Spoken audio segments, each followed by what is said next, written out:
Қазақстан шоколадын қазір кәрістер шығарып жүр ме? Және дәмі не үшін бұрынғыдай емес? Осы тақырып сені қызықтырса, онда видеоны соңына шейін қара. Алдымен барлығын рет-ретімен айтып берейін. Қазақстан шоколадының тарихы сонау 1970 жылдардан басталады. Кеңес заманында ол ең танымал шоколадтардың бірі болған. Шоколадты шығаратын Рахат фабрикасы Алматыда орналасқан еді. Бұл фабрика орталық Азиядағы ең ірі кондитер фабрикаларының бірі.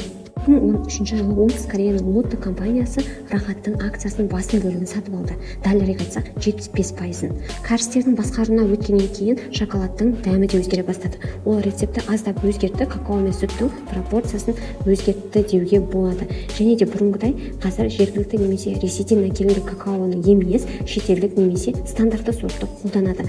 Өндіріс технологиясы да жаңартылды, заманауи кондитер машиналары енгізілгендіктен шоколадтың текстурасы сәл жұмсақ немесе кремді болды. Бұрын қытырлақ болатын еді. Және бағаны ұстап тұру үшін кейде арзан ингредиенттер қосылады екен, соның ішінде өсімдік майлары.